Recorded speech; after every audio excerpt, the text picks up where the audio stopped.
Good morning. It's incredible to see such a large crowd. And no, David, I did not put this together. It was the program committee who put this together. So once again, I'd like to thank all the program committee members who helped put this program together.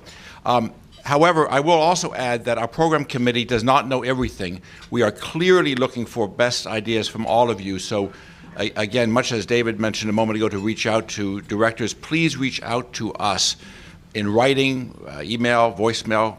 Speak to us directly afterwards if you have ideas that come to you about programs that you would like to see, because we really do want to make sure that we do remain the largest but also the best program out here. Now to introduce our three speakers. To my far right is Steve Walker. Steve is a professional staff member of NACD. He is also general counsel, along with being the director of the Board Advisory Services, and Steve will serve as our moderator today.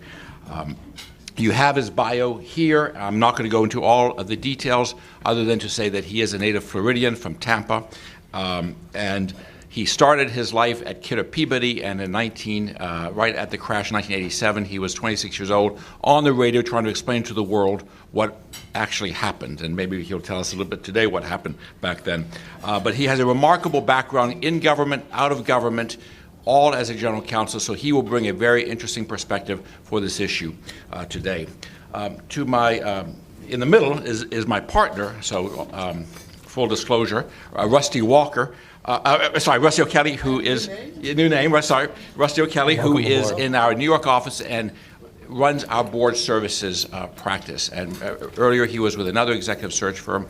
Rusty is a native of North Carolina, and an interesting fact about him is when he spells barbecue, he spells it P-O-R-K. So I think you can have a debate as to which is the better here.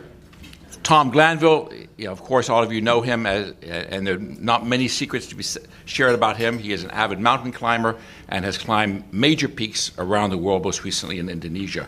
But all three of these individuals have tremendously interesting views on board performance and how to evaluate it. One of the things we did learn yesterday, and I think was a subject of a really robust discussion, was the board evaluation process is much more than a once-a-year exercise. What we learned and discussed was every time you have a meeting, in a way you are doing a board evaluation. And what comes out of this is how do you communicate with your board members? What level of candor and directness is appropriate both with your board members and with management? And I'm hoping our three panelists today will speak to that point as well. So with that, let me introduce Steve, who will take on from here. Well, first of all, thanks, Tom, for inviting me, David, and Steve, and Julie, our champion, who I think, as a person at headquarters, we always use Julie as the prime example of an excellent and stellar example of an executive director. And so I want to shout out to you. I can't believe how organized you were and how just professional you run these meetings. So thank you so much for inviting me.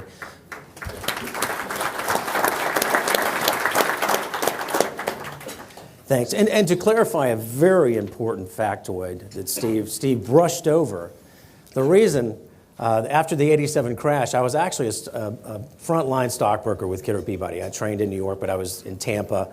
And my buddy worked at the radio station. He said, I've got a great gig for you. He says, this guy's really dry. That's doing our stock market reports on the hour and doing their evening wrap and the morning wrap. And he said, it's WFLA in Tampa Bay. And I actually grew up in Miami, but I was living there at the time. And he said, it'd be a great opportunity for you. So I said, hey, heck, great opportunity. So I'm doing it for months and months and months. Then the 87 crash happens. First Black Friday, and then first Friday, and then Monday.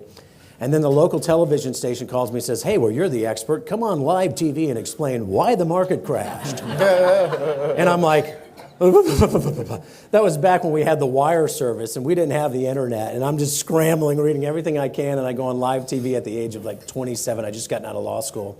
And I was scared to death. So that was my brush with greatness at the time. But listen, we're here today to talk about something that is more and more becoming a critical factor to a highly effective board. In fact, I was just recently involved in an interview that will be coming out in the Wall Street Journal around the importance of board evaluations and the fact that Boards are more and more having, not wanting, but having to take this exercise a lot more seriously. And in fact, I don't want to give away the name of the article, but it's going to be about how there is a new movement and a new wave towards boards, either internally or externally, seeking professional help and professional inside leadership to drive a far more robust and effective board evaluation process. So look for that to come out in the Wall Street Journal. And so, I asked the question, why are we here today? And at NACD, I'm preaching to the choir. So first of all, let me say everybody in this room is light years ahead of your peers, which are the vast majority of directors are unfortunately not members of NACD. But I will say of our 15,500 members, we have almost close to 100% representation of the Fortune 500 and far beyond down into the Fortune 1000. So we have penetrated what we believe are the thought leaders, the leaders in the country, and I believe we're making a huge impact. So when I talk to you, I know you know a lot of this stuff. I know you believe in it. I know you're passionate about it. What we hope is you'll take this away and be ambassadors and spokespersons to bring these practices into your boardrooms and share it with your peers. So what I've learned is I lead something in our master classes, which you may be familiar with, are for our more experienced directors we hold around the country. I lead the breakout session for the NomGov committee. And it's really a pure exchange of what their challenges are, what their stresses are, and how they can help each other work through these issues, which is a lot of what we're going to talk about today. But the first question I ask every one of those groups is, how many of you in here received basic training when you became a director? You transitioned from the C-suite to the board seat. How many of you really received basic training on what your role and responsibility was now that you're a director and not an executive? You're a director. Let me just ask you all, how many of you received basic training on what it meant, your roles and responsibilities? Not orientation, but your roles and responsibilities. Very few. So I ask, as I ask with CEO evaluations, how can you be evaluated in something when you don't even know what the ground rules are to begin with?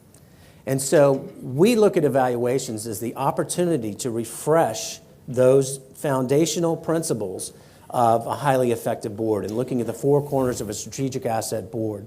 So quite frankly, evaluations are not used. We're going to walk away here today saying evaluations are not punitive.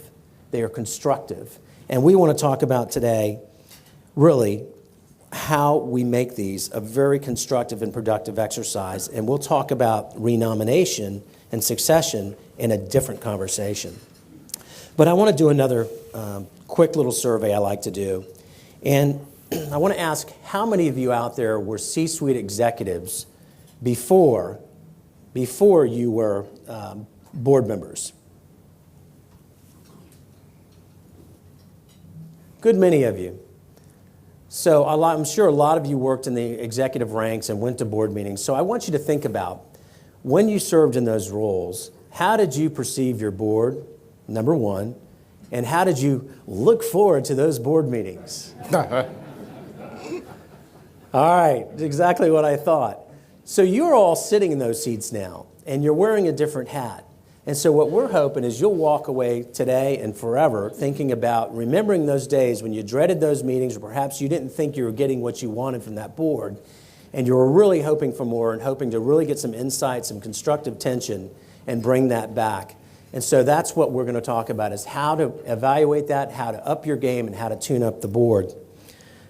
So what we're doing now is preparing boards to become strategic assets, which means board members are required to be not only prepared, qualified, but engaged.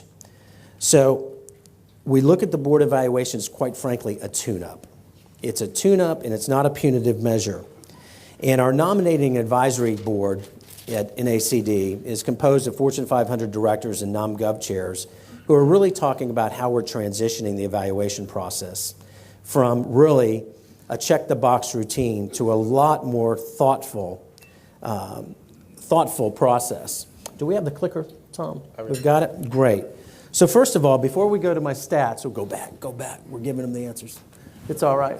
Dang it. Anyway, without looking at the numbers on the screen, behind that curtain, how many of you conduct full board evaluations? How many do committee? Peer self. Looks pretty familiar, doesn't it? So this is the 2014-15 NACD Public Company Governance Survey, which is a very widespread, not just NACD members, it goes far beyond representation of what we're doing. So Rusty, I want to transition to, from why to what it is we're evaluating. Absolutely. Well, it's great to be here. What is it? One of the things that I was asked to do is to try to help just demystify it. This will not be death by PowerPoint, I promise. It will be done very quickly. But what we want to first is, what are we evaluating? Boards talk about being highly effective, and boards talk about a great culture, but what gets you to a great culture? Well, it's pretty simple. It's the strategy of the company, because where you are on your journey is very important. It's the structure and the processes, the committees you have. Different industries have different requirements for different committees. It's how information is shared. It's the process. And then it's the people, those of you in this room. And the sum total of that is the board culture, and everyone talks about the board culture. Well, it's simply how we do things around here. And to the point you made earlier, setting expectations at the beginning on what the culture is of the board and defining that helps someone new get on board to a board much more quickly, much more easily. I'm not going to go through all these. I put these together just so you all had it. But people talk about an effective board, but you never see a definition for it. So in your decks, there are some things that will help you define it, because you have to know what you're working toward. What are the expectations around your knowledge of strategy, around the industry? The structure and process, how well are things working together? Are the agendas, are you addressing the key issues that you need to address? People and composition, do you have the right people given the strategy? And one of the things we're not going to get into today, but something you should all think about is, as your strategy evolves, are you still relevant on the board? And it's a question you should ask yourself. And then finally, do you have a culture that promotes candor, that promotes camaraderie? Is there a collective desire for diversity of thought? Are you a board that welcomes new ideas, or one that shuts them down? So I wanted to just set some groundwork on what do we mean by an effective board? Board effectiveness. How many of you all could define it without looking at the slide? It means different things to different people. So there are usually 4 things that are covered in board effectiveness. Board composition and competency development. Taking a look at the strategy of the company, ensuring that the director composition can help guide management and help provide oversight. Structure and process review. Again, that's the information flow. That's the committees, the succession planning on the committees, the succession planning for the board. Ensuring you're doing those things. What we call a board culture and effectiveness review. Can people contribute? And this is where the role of the chairman is so important. Does the committee chairman exhibit those behaviors that gets the best out of every director? I mean, we've all seen chairmen, and I'm from North Carolina, there was a bank that my family were investors in, and we used to say that Jim, the board chair, treated the directors like he treated his 3 12-year-old sons. He told them all what to do. And that was a little different way of governing. It worked for a while, but at the end it didn't work because they needed to have someone who gave more input. And then finally, individual director assessment. That's usually the hardest in the US, particularly peer evaluations and peer evaluations where people are actually interviewed. In Europe, you would be interested to know, and I was shocked to know, not only do they do peer evaluations, they do numerical rankings of board members. When one of my partners in Amsterdam showed me this, I said, "You have to be kidding me." And they're out in the presentation. You're a 3.8. You're a 3.9. You're a 2.6. So there's no question as to where people stand and what their contributions are. A very different way of doing things. In India, we do work there. Getting them to say anything other than everyone is great is a challenge. It's not just India. And in Japan, getting them to say anything, because it's so hierarchical, is even more of a challenge. Very true. So you're not alone. It's something that people fear because we're human. Taking feedback is hard.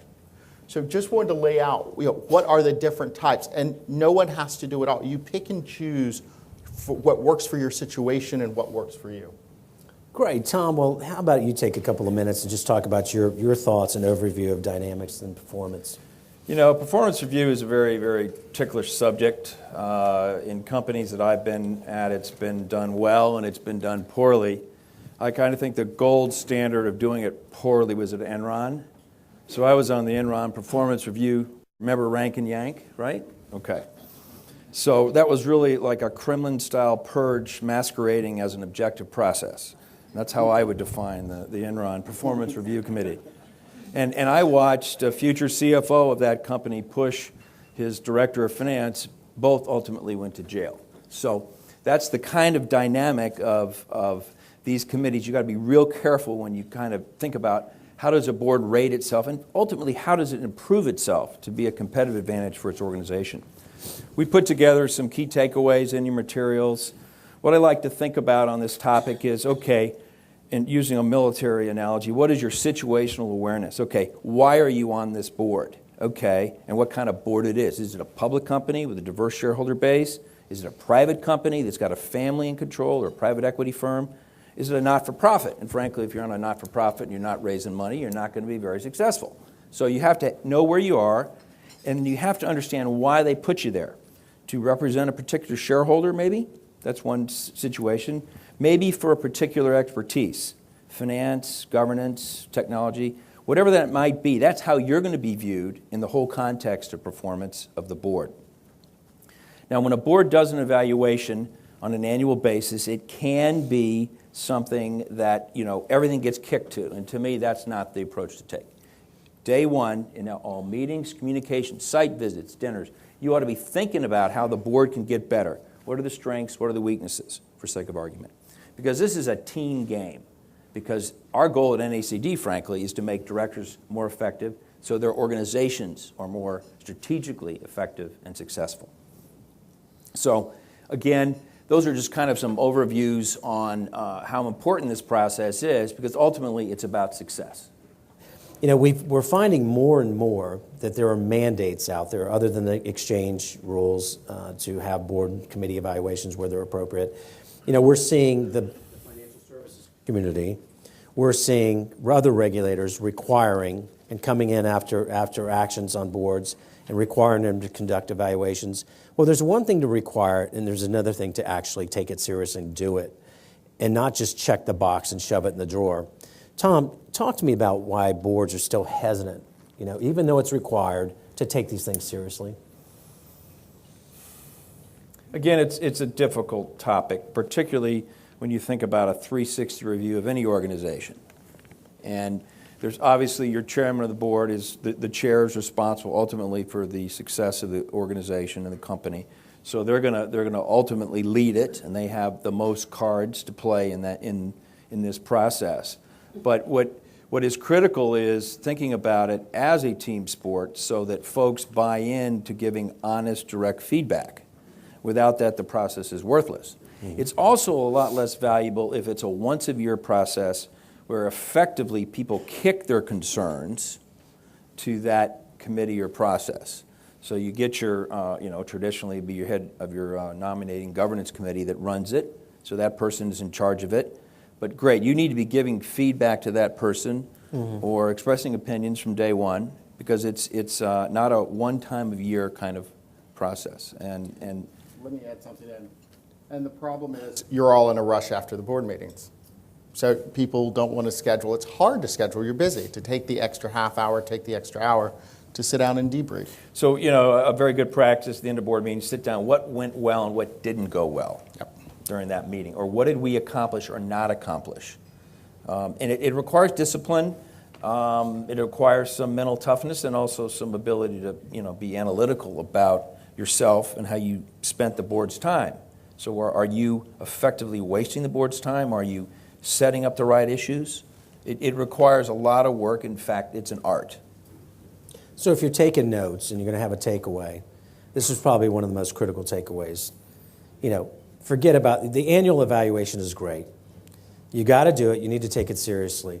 But no, you all know it's no surprise to you that if you wait to the end of the year to air grievances, or Festivus, if you will, you've blown it. You've waited too long. You're frustrated. And so what we're saying is after each meeting, take 5 to 10 minutes in executive session, and whoever's leading that meeting, ask the board, let me get my questions. How did we perform?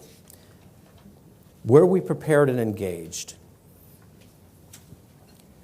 Did we follow the agenda? How did the management team perform? Was it PowerPoint Hades? Did they just regurgitate what was in the board book? What instruction can we give the CEO and his or her management team to streamline the process? Did we allocate time in the board meeting for strategy? That's what we're here for, folks. We are strategic assets around that boardroom, and every management team we talk to, we're going to talk about that in a minute, says we want the board more engaged in giving us constructive tension and feedback and strategy. So ask yourselves that. And also, finally, ask yourselves in executive session, did anyone disrupt the meeting or filibuster or is driving us crazy that we really need to have someone speak to sooner rather than later and nip it in the bud? You remember a famous crime fighter named Barney Fife. And he always said, if you remember that one program where he said, you got to nip it, nip it, nip it. Anybody remember that one? He's so right. You need to nip these things in the bud before they become big problems. So, big takeaway, take time in executive session after every meeting to do a debrief on how the meeting went and how you can make it better. So let's segue into something that's near and dear to my heart, and I know, Rusty, that's important in your practice, and Tom, we talked about it. And that's, we want to give you some different thoughts for how to work different processes into your board evaluations. And one of the things that I've found in our practice is that management feedback is something that's rarely asked, but is tremendously valuable in the process. And you can do it whether there's 2 or 3 managers involved or 25 routine senior executives who interface with the board. It is critical. I have an experience with one of the largest companies in the world. We introduced this concept to them. The management team was ecstatic to have the opportunity to give feedback. It was very constructive. It was very positive, but it was very critical that the board hear this. Things like, we really appreciate members who go out and kick the tires and go out and visit our locations and come to board meetings, having seen our competitors, having seen our stores, having actually seen and felt what's going on. We really want to hear from these people who look great on paper, but we're doing so well, they've somewhat checked out, and they're not providing constructive tension. They're not thinking about potential disruptors. They're not looking at competitors. They're not looking at trade journals, trade shows. They're not coming in and bringing that unique experience they have from other industries and saying, what could potentially disrupt us and turn us on our ear? And that's what management teams want from their board members. And so getting and eliciting that feedback is critical. What's been your experience, Rusty, with that? I agree entirely. At the outset of any evaluation process, think about not whether, but how you're going to incorporate management. If you're doing a survey, one of the great things to do is have management take the survey as well. Get a critical mass of people and compare the results. Because I'm working on a project now where the perception of the board had of itself, very strong, very good. The perception management had, generally good, but weaker in several critical areas. And we couldn't, and people were trying to reconcile the results. It was because there was a new culture, a new way the chairman was doing business that no one had explained to management. And so all of a sudden, management wasn't getting as much out of the board meetings for the past 3 or 4 board meetings because there was a new way of doing things that wasn't fully explained to them. Management, they fixed it. It's working really well now. But getting management involved and also listening to management and getting to the issue behind the issue. We've had some great people that we've worked with really pull us inside and said, this is what you're hearing, here's the backstory. Now you have to weigh those and filter those. But it really allows the board to get more information, those helping the board share the right information with them so everybody can work together more effectively. It's a critical element. Tom, what's been your experience with eliciting management feedback, whether it was informal or formal? I think it's critical to this whole process. It's only one sort of pillar in the whole building as you put up kind of a review of how the board is performing. Management, interesting, they want support a lot of times. They have a very hard time with feedback, direct or indirect. One of the conversations that we've had at a number of my companies is that senior management are not children and directors are not cheerleaders. This is an adult conversation about how we make our organizations better. So if you can't handle that, get out of the room. We've had some issues with that over time. That requires a level of maturity out of management. A lot of managements will come to you and say, ultimately, we want your support, yes, but why would I give you my support if there's no reasoning behind it or there's no results behind it? And to bridge that, they have to understand that effectively this relationship is not parent-child. It is not, I will support you always and love you. It's not. That's not what we're doing here. We are trying to build a successful long-term enterprise with competitive advantage. And if you don't get that, we got a problem. And so with management, you need to be careful to make sure the meetings are structured so you get the information you need as a director, but also so that it is not some sort of school play, okay? That you want, good direct communication. It's not a recitation of the previous quarter, which is absolutely worthless. We can read that. It is what are the critical issues we need to focus on. And we're not going to stand up and just applaud. This is a process by which we identify the issue and we wrestle it to the root cause. It's so hard to get people to talk about root causes. Absolutely. They talk about consequences and not root causes. And that is probably one of the better learnings that I've had out of this process. I just want to add to that. Sure. One of the things that we've seen is that management comes and recycles information, and it's the biggest source of frustration. Whenever I've seen boards talk about what management could do better, it's we have insight we want to share. This is frustrating not to have the time, not to have the material set up. Some of the financial services companies, any of you all, who sits on bank boards? How thick are the packets? We worked with a couple of banks, 800 pages per meeting. Per meeting. Dashboards. Yeah. And management, their view, I'm just going to give you everything in CYA. I mean, it was death. And this is just death.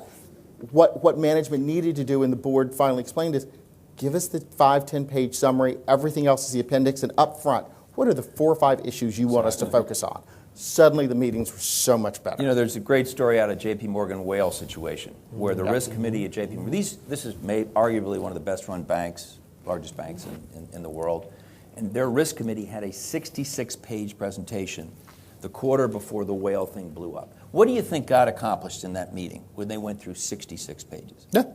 Not a lot. And the result speaks for themselves. Right? Yeah, we talk about the asymmetric information risk and the fact that if you don't have access to the right people, the right information that synthesize what keeps you up at night, you're out of luck. But let me give you a little flip side to your comment, and I believe everything you said is absolutely credible as far as it relates to not babying and pampering the board or the management team. But I was shocked and amazed because we worked with another extremely large company, with probably some of the most sophisticated, well-known executives in the world. And these folks, the feedback they gave us was, we're doing a pretty darn good job. And we never hear it from the board. All we hear is what's wrong, why not, what are you doing for me, what have you done for me lately? Once in a while, we need a pat on the back. My team needs a pat on the back. We need to feel like we've done a good job. We want you to acknowledge successes and failures. So just keep that in the back of your mind. That this is a company who I would have never dreamed would have that issue, especially with these people who are not weak links, but thought leaders.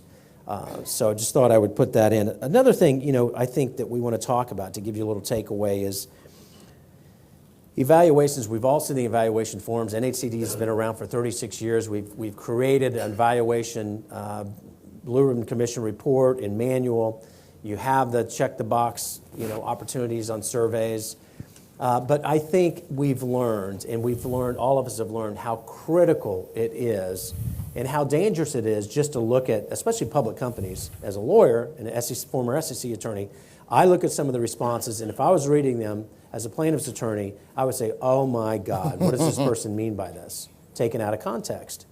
So it is so critical that you employ an interview to ferret out what it is that are in these surveys, confidentially, one-on-one with each participant, each board member, each committee member, each senior management professional who fills out a survey. If you just take what's on the surveys, the quantitative and qualitative little notes, you're missing the big picture, and you're missing the color around those comments, and you're missing the clarification around those comments. And so I want to talk to Rusty first and ask you, who should conduct those interviews in your experience? I want to back up. Be careful with survey free box text. I'm a lawyer by training, securities lawyer. We were working on a project probably 8 or 10 years ago, and one of the directors wrote what was a litigation roadmap for a plaintiff's lawyer. And we all choked. And luckily, we had been hired through the general counsel. So as you think about, I'll debate you on that, because at least you have a colorable claim. Colorable, yes. Exactly. I've worked with Wachtell Lipton a lot. Yeah. And we always go through Wachtell, and you've got to fight through a lot of fire. It's very prudent. You got to fight a lot of fire before you can at least get the materials. Yeah. To your question, a trusted person who is independent and unbiased. You need to have, and this isn't an advertisement for us. It can be somebody else that you all know that you trust. But you need someone who has great listening skills, great analytical skills and synthesis skills, and who can also hear they've got a grudge. There's something not right here. Interviews are a critical part of the assessment process. And you have to hear what we call the happy talk. Everything is just perfect. Everything isn't perfect everywhere. So having someone who can listen for things that are going too well, things that are too terrible, and find out what's really happening is a critical part of the process. And that can be anyone the board will trust. And Tom, before I go to you, I just want to note, one of the biggest pushbacks we get is this confidential? Is it protected? Are we at risk? Knock on wood, in 36 years, we've never been subpoenaed for anything we've done as far as evaluations. However, we shred every single thing that we work on.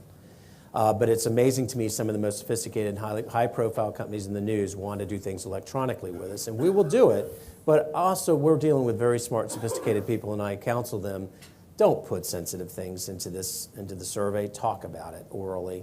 Talk about it in interviews. If you've got a smoking gun, don't wait for the evaluation for that. Talk to your counsel, get that out of the way. And so we find that we have very few issues around liability, and it's all about improving performance, improving communications, improving dynamics. So Tom, how do you weave in interviews into your process? Well, let's go to the whole concept of a third-party facilitator, because there's a balance here, and that's what you're talking about in many cases.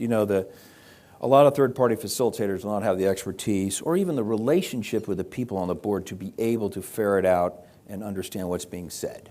And so it can be, in some senses, a CYA or a push-off of issues. So you've got to be careful. If you get the right person with the right mandate in the right time frames, that works, I think.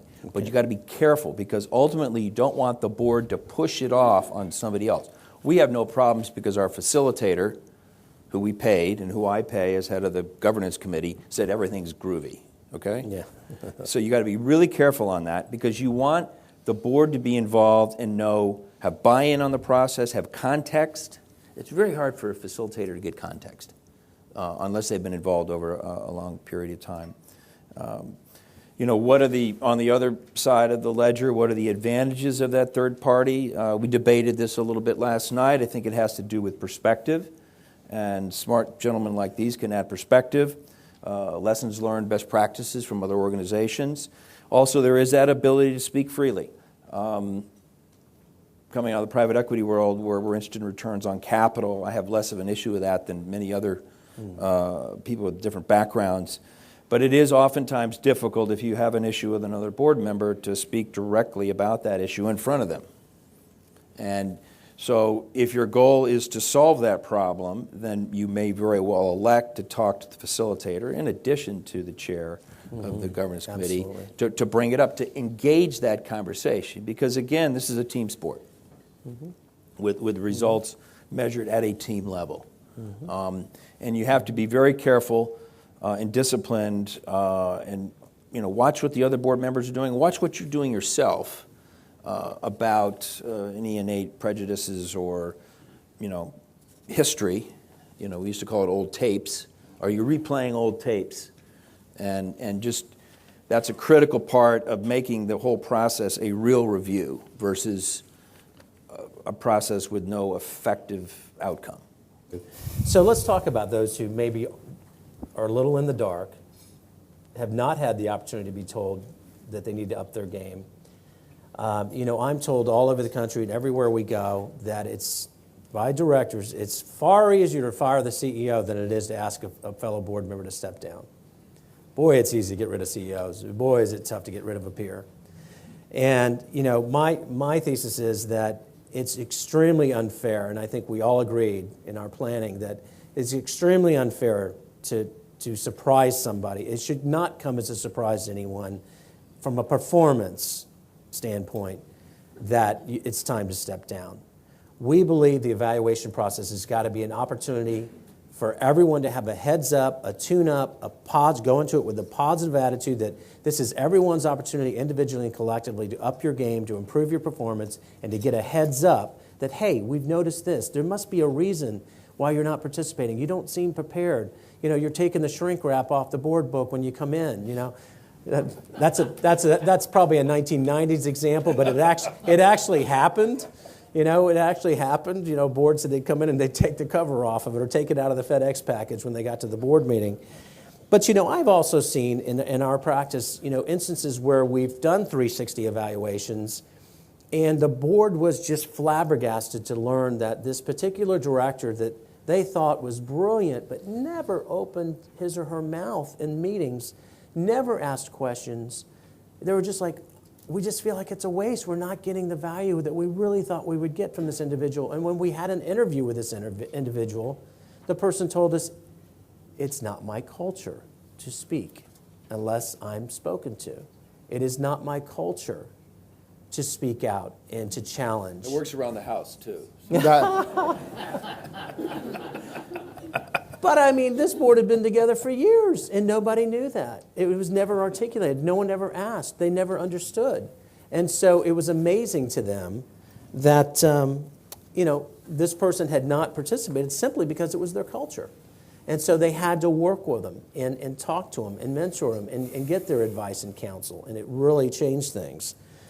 So, Rusty, do you have a similar story or one that you can share? I have three that I wrote down immediately. Let me pick the best one.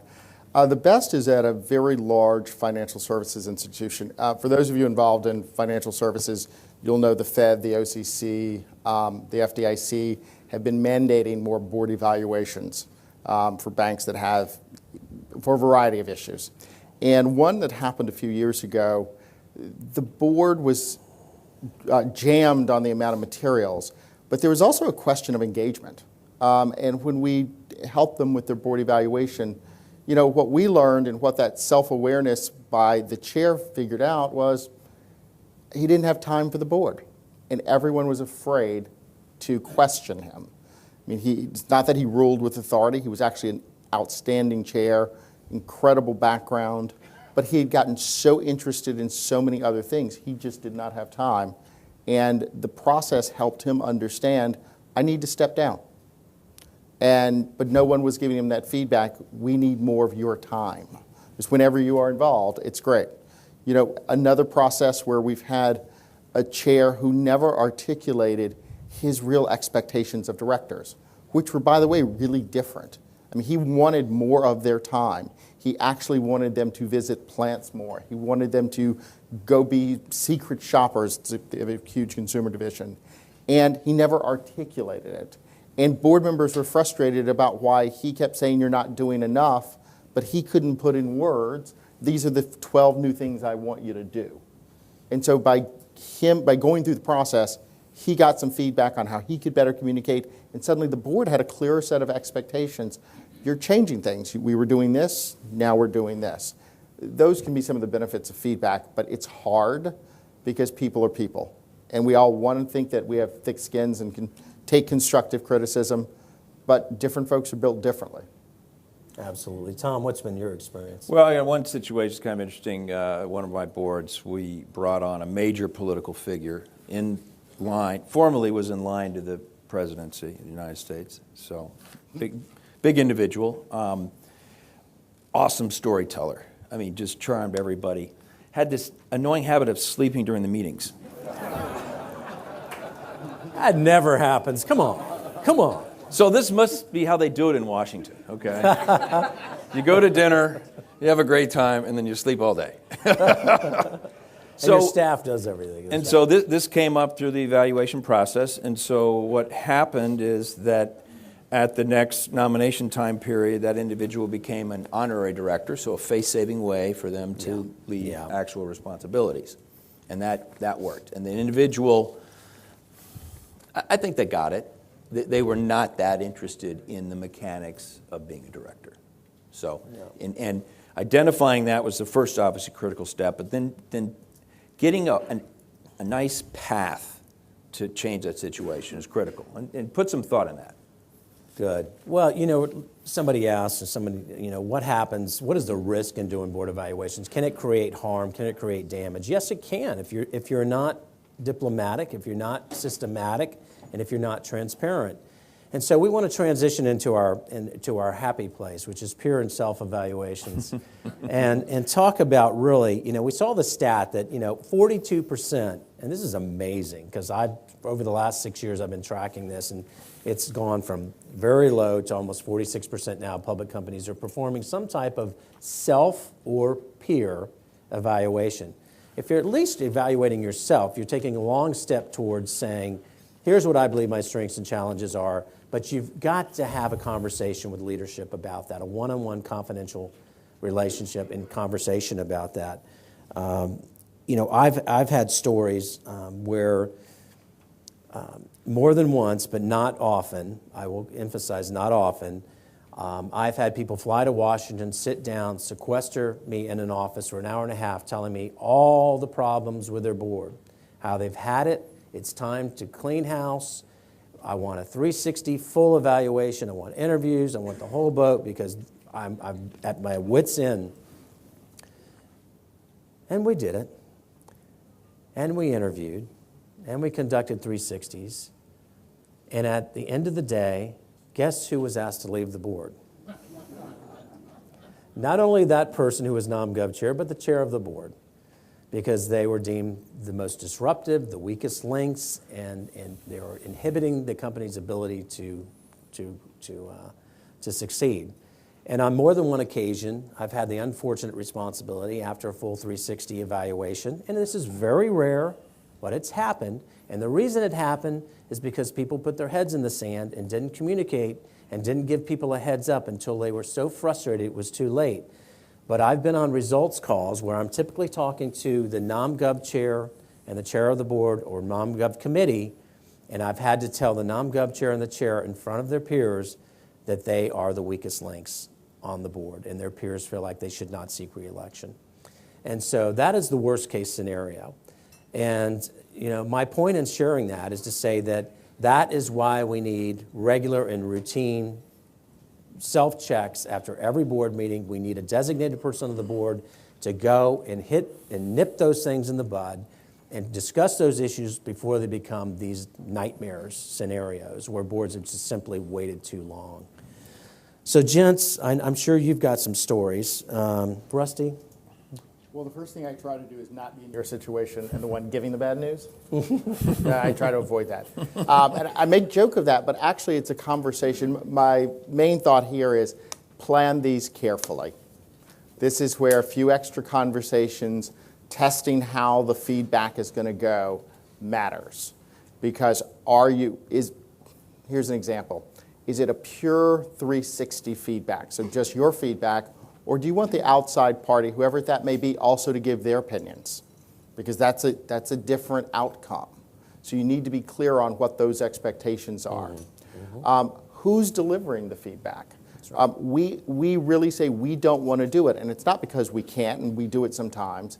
But if you're going to be an effective board, to your point, the chair and the non-chair need to own that. And if they can't own that and deliver it, then there's a red flag.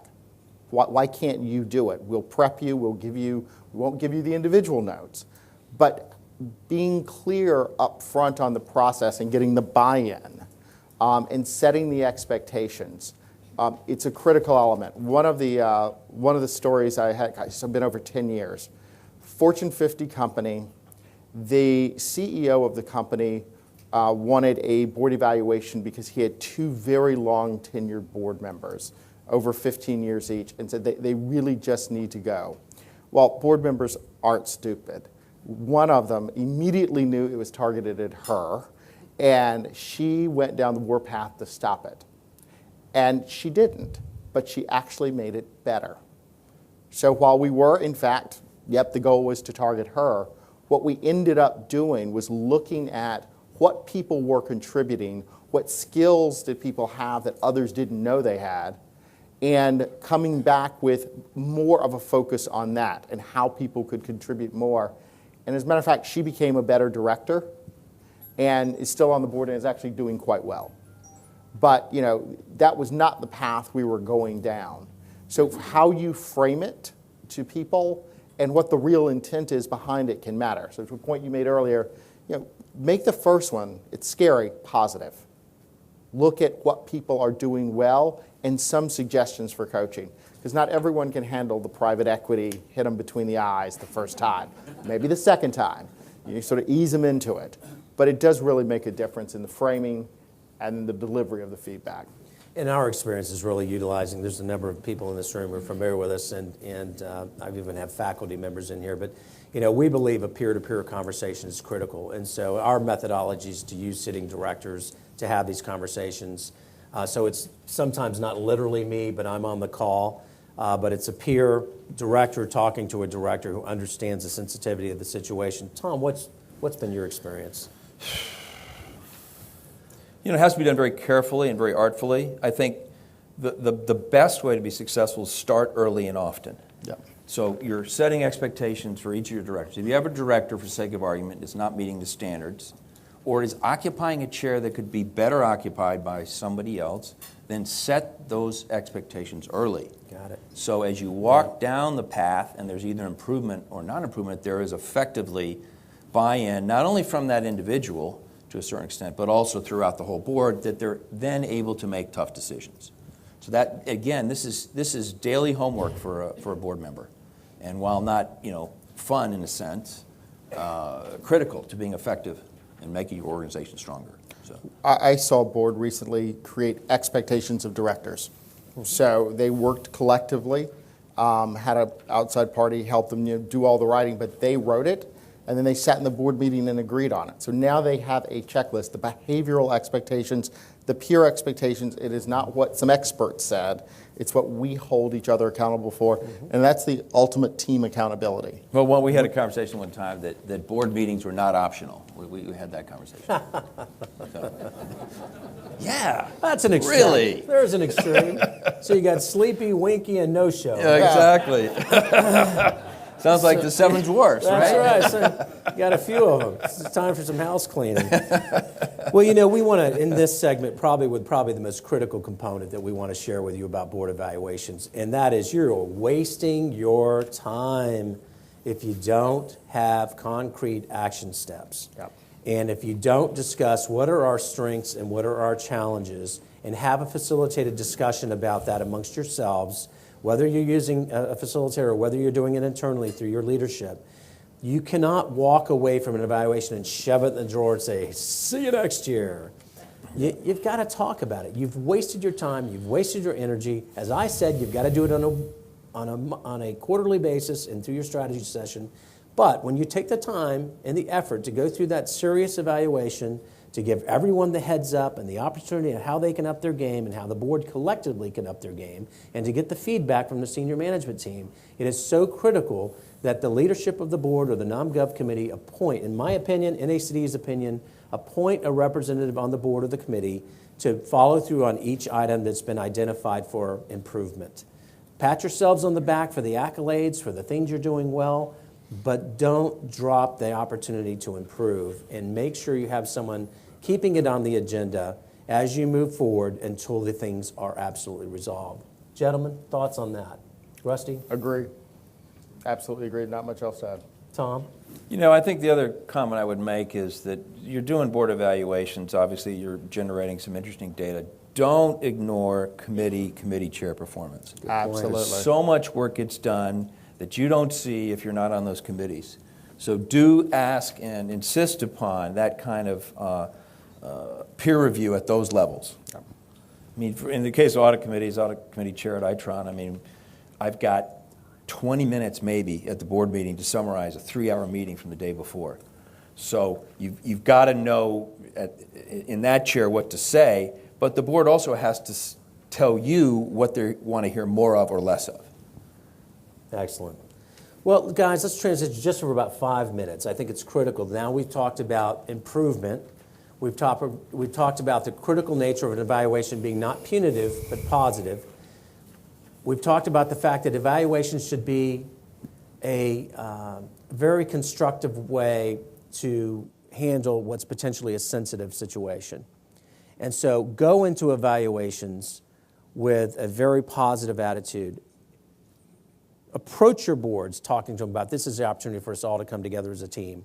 But now I want to talk about what we call, the transition and succession planning and composition very quickly. And we believe at NACD that it should be a team sport.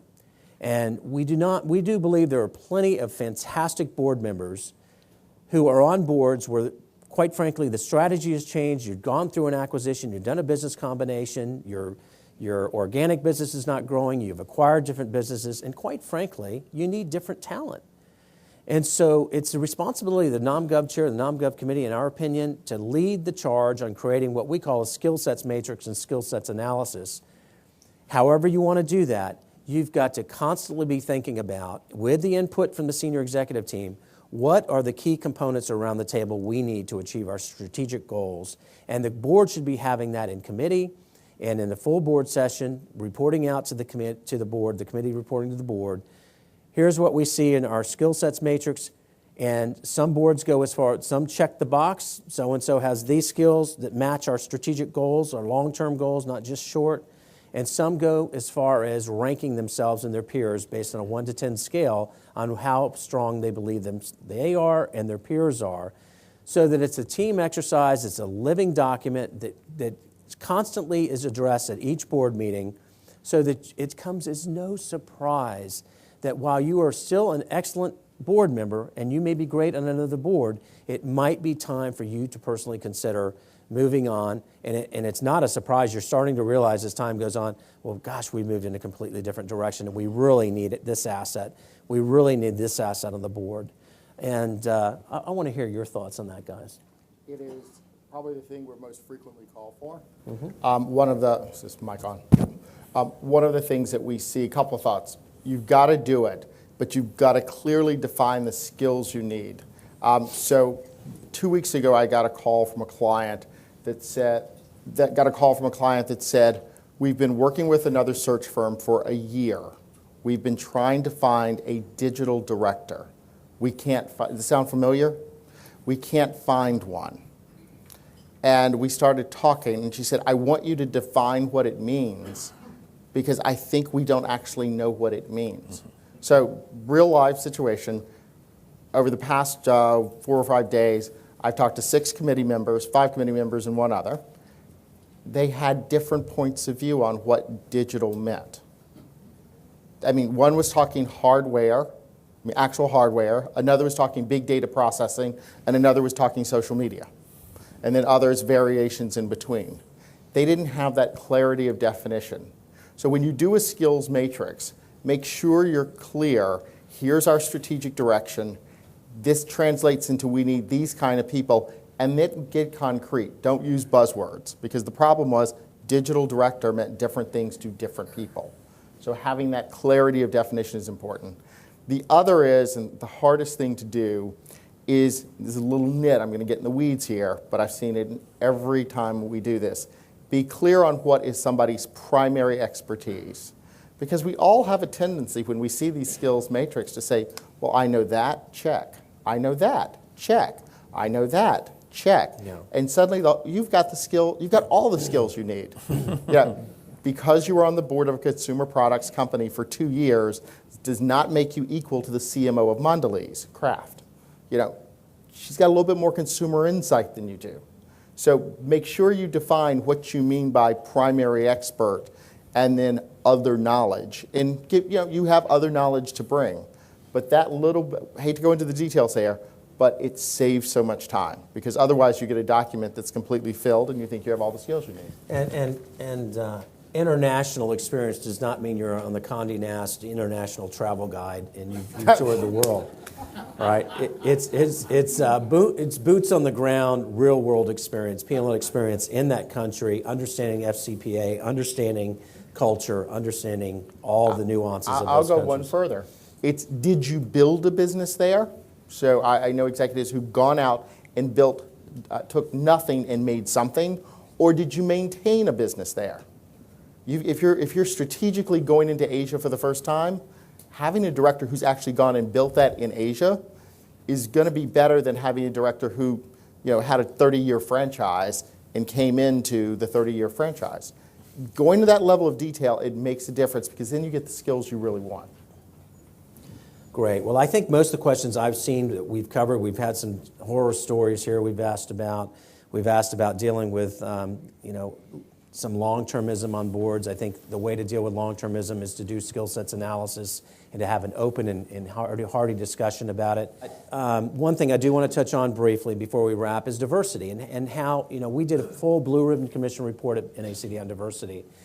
And I can tell you we have a service called Directors Registry, which is, a not really highly publicized registry, but it's a service to our membership where they can register, and we try to place folks with searches that we get.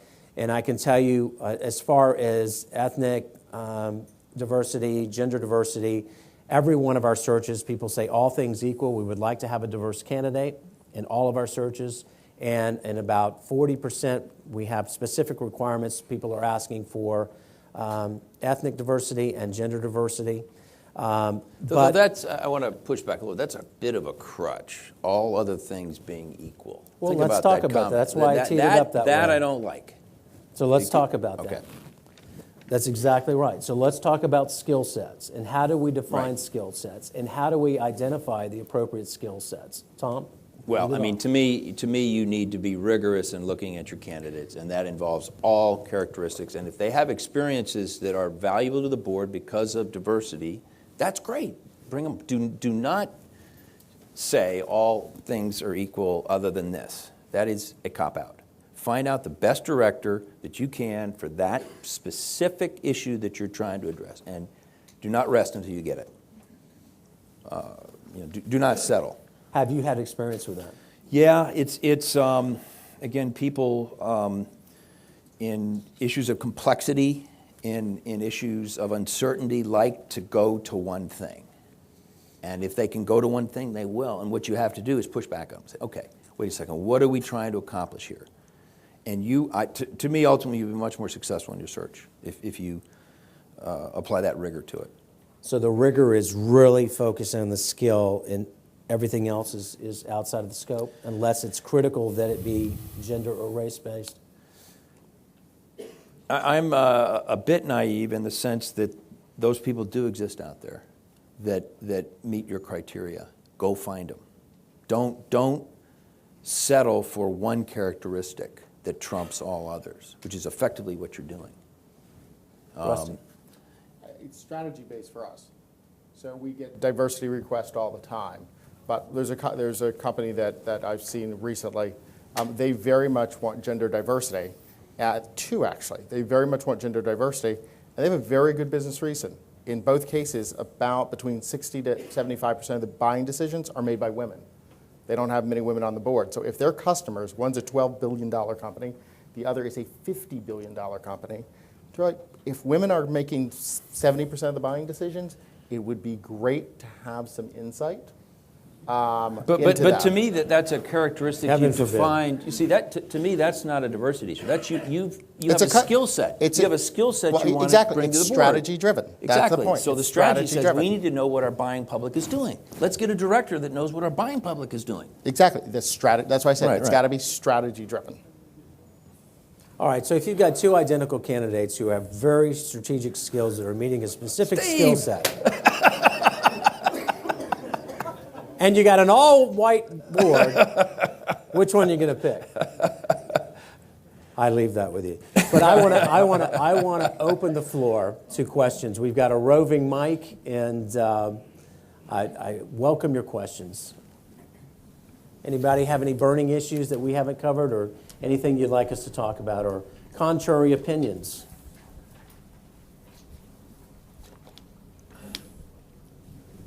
Any closing thoughts, gentlemen? I think if your most important takeaway. Preparation. Whatever type, level of board assessment you're going to do, think through how you're, think about what you want to achieve, what do you want the outcome to be, how you're going to do it in a culturally sensitive way to your board, what your board can take if it's new. Those are the things that I think are most important. I think this is, the whole board performance issue is not an event, it is a process. So get after it and get after it early. Like voting in Chicago, early and often.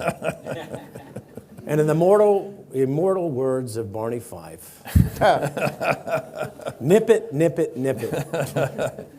You got to nip it. But really, talk about it often, get it out, air your grievances, get them out, make sure you're handling those things on a daily basis in every board meeting. Thank you so much. Thank you. Thanks.